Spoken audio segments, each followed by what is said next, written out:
Olha só, a primeira questão que eu queria trazer hoje aqui é uma questão relacionada a um meio de prova que na prática jurídica não é muito utilizado, mas que é um meio de prova que tem uma potencialidade de convencimento do juiz muito grande. E quando se utiliza esse meio de prova da forma adequada, nas demandas adequadas, isso traz um grande benefício quanto à produção da prova. Traz elementos concretos para o juiz formar o seu convencimento. Que meio de prova é esse, professor? Pouco utilizado na prática jurídica, mas que tem esse potencial. A prova técnica simplificada, ok? Prova técnica simplificada, no meu modo de interpretar o CPC, no meu modo de analisar a produção da prova, a prova técnica simplificada eu encaro como um meio de prova autônomo. É uma prova específica, é uma prova autônoma. Não se confunde, no meu modo de ver, com a prova pericial. Prova pericial é uma coisa, prova técnica simplificada é outra. E por que há uma confusão entre perícia e prova técnica simplificada?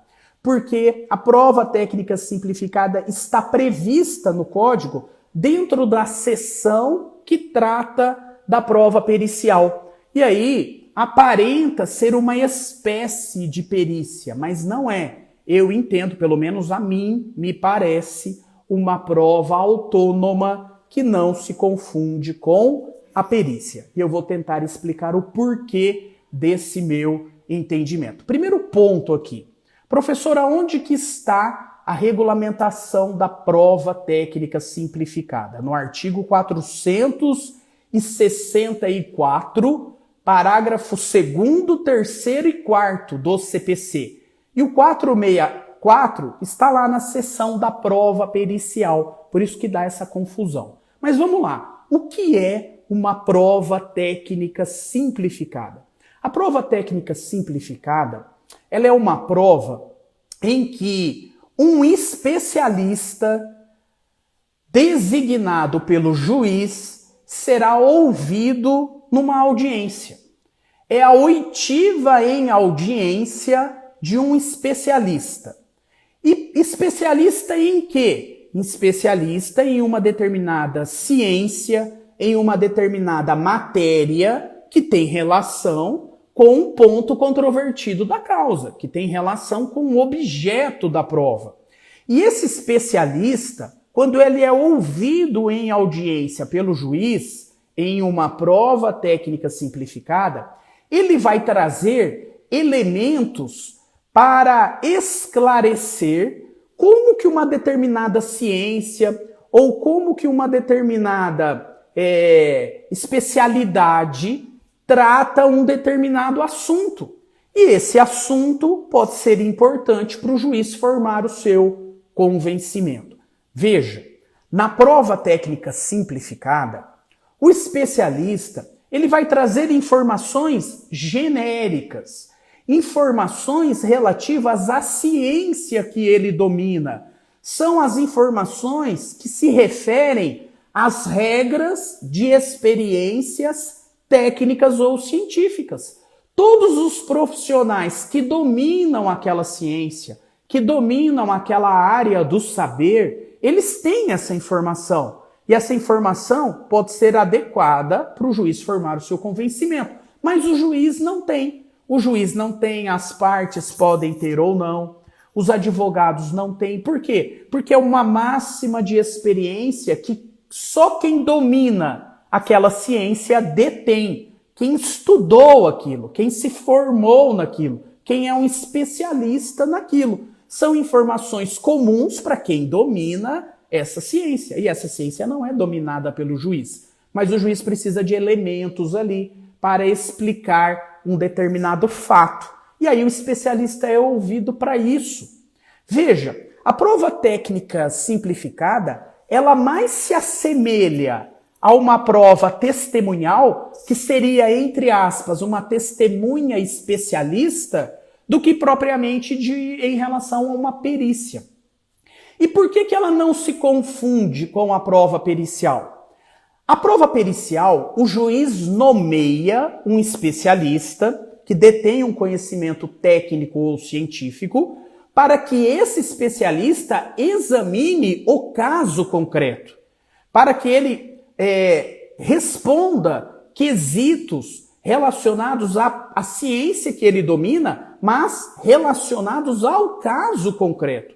O perito, ele analisa os documentos, ele analisa a pessoa, se for o caso, o objeto da prova, ele responde os quesitos, ele mergulha nos fatos controvertidos do caso concreto. O especialista, que será ouvido numa prova técnica simplificada, não. O especialista vai trazer ali elementos da ciência, elementos genéricos, que são de conhecimento de todos que dominam aquela ciência. Mas ele não analisa especificamente o caso concreto. Ele não examina documentos, ele não examina a pessoa, ele não responde quesitos. É uma prova que ele vai apenas esclarecer para o juiz quais são as normas das máximas de experiências técnicas ou científicas daquele caso concreto. Vou dar um exemplo prático para que isso fique bem delimitado aqui, né, as diferenças entre prova pericial e prova técnica simplificada. Imagine que estamos diante de uma ação de indenização por erro médico, onde é imputado ao médico uma conduta, um ato médico ilícito, contrário às normas da medicina. E que esse médico, ao praticar essa conduta, esse ato médico, ele agiu com culpa. Ele merece uma reprovação porque era previsível o resultado danoso e ele não evitou o resultado danoso. Ele agiu com imprudência, com negligência ou com imperícia. Se for nomeado um perito, o perito vai analisar a própria conduta do médico demandado. Ele vai analisar toda a documentação, ele vai fazer um exame no paciente, autor da ação, e ele vai dar a opinião técnica sobre aquele caso concreto, em relação aos pontos controvertidos que ele domina, as regras da ciência, se há ali a evidência, a comprovação de uma culpa ou não, de um nexo de causalidade, ele examina os fatos concretos. E a prova técnica simplificada? A prova técnica simplificada não. Também na prova técnica simplificada será nomeado um especialista. Mas esse especialista, ele vai numa audiência e lá ele vai prestar depoimentos sobre as normas de experiência máxima.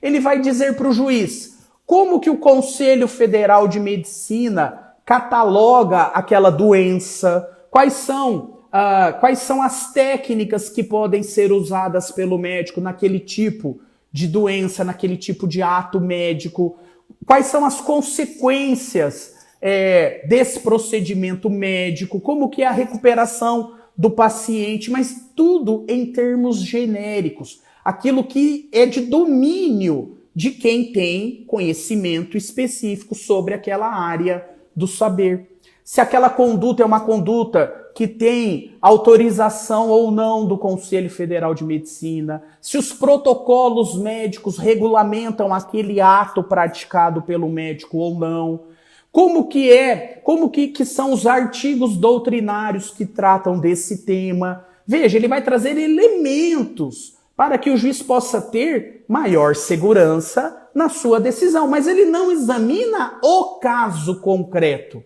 Ele apenas depõe em juízo sobre as normas das máximas de experiências técnicas ou científicas, trazendo elementos que podem ser importantes para o juiz formar o seu convencimento. Ele não analisa especificamente a conduta do médico, os danos do paciente. Não, ele vai analisar as regras da ciência, como que a ciência regulamenta aquele tipo de doença, aquele tipo de ato médico e as consequências disso nas situações similares à do caso concreto.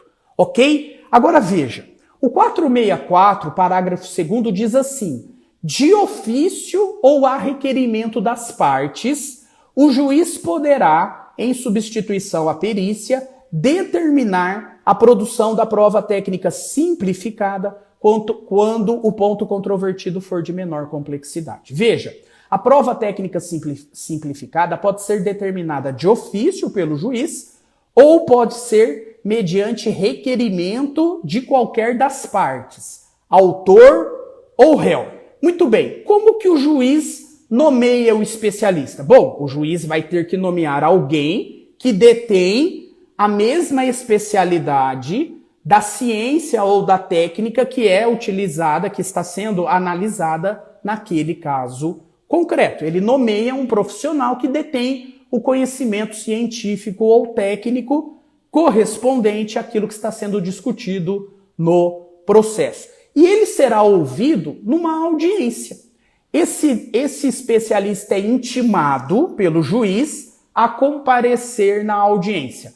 Pode ser a audiência de instrução e julgamento, onde serão ouvidas as partes em depoimento pessoal, onde serão ouvidas as testemunhas. Se for o caso, até antes, né? Será ouvido também o perito, se teve uma perícia, e os assistentes técnicos, se eles tiverem que esclarecer o laudo pericial. Enfim, o especialista pode ser ouvido na audiência de instrução e julgamento, na audiência do 358. Mas ele pode ser ouvido também numa audiência específica, só para a oitiva do especialista. Tanto faz. Pode ser na audiência mesmo de instrução e julgamento ou pode ser numa audiência específica. Muito bem, ele é intimado, comparece em juízo e participa da produção da prova, sendo arguido pelo juiz durante a audiência. Ele será tomado o depoimento dele. E aí, como que se faz na prática?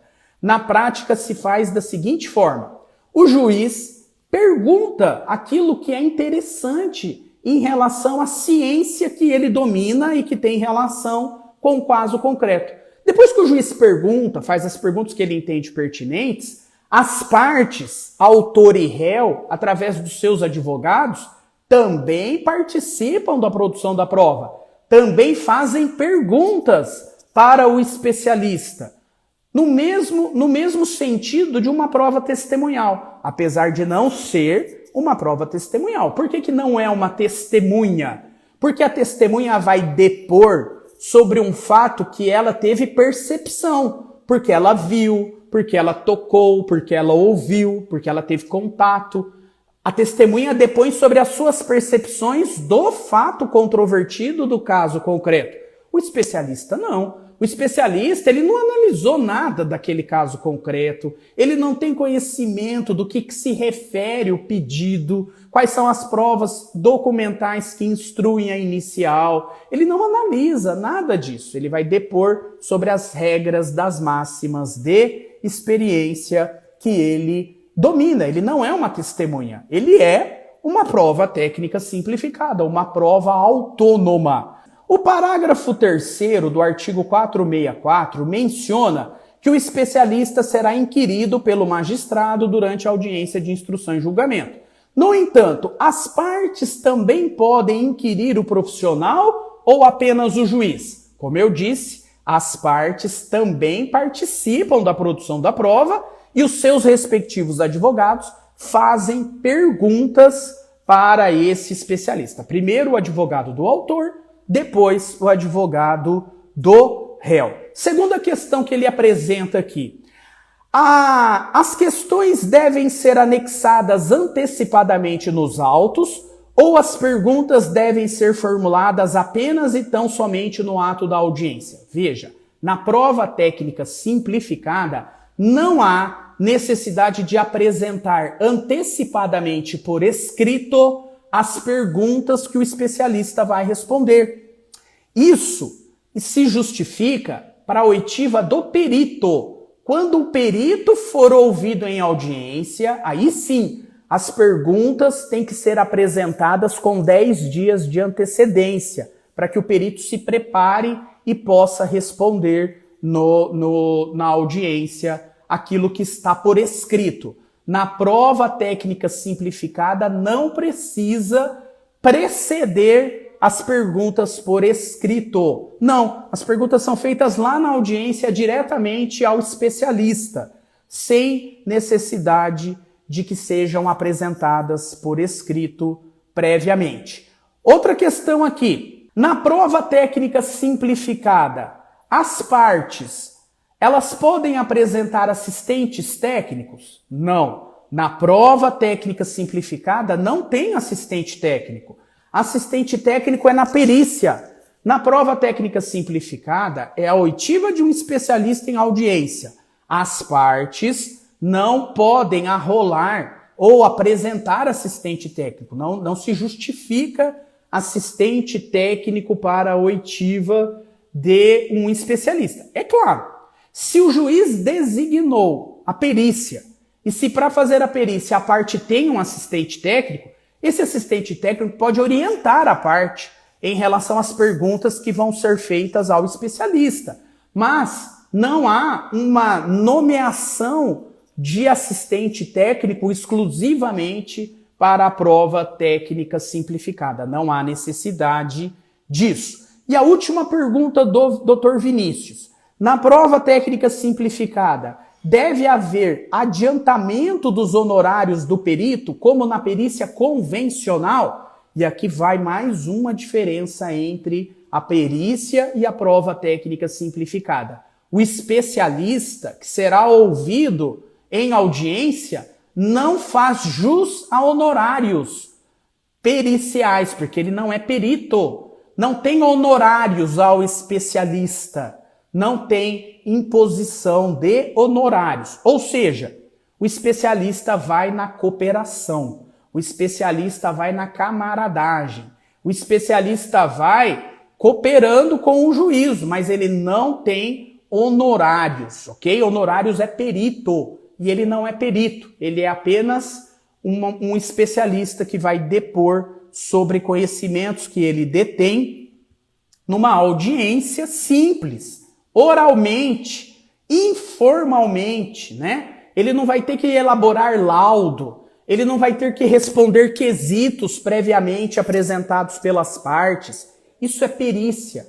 A prova técnica simplificada é a oitiva simples de um especialista e ele não tem direito a honorários, ok? Então, não tem honorários para o especialista. Maravilha? É isso. É uma prova muito importante, porque às vezes o juiz vai formar o seu convencimento baseado naquilo que é a convenção daquela ciência, né? Aquilo que é comumente aceito pela comunidade científica do caso concreto.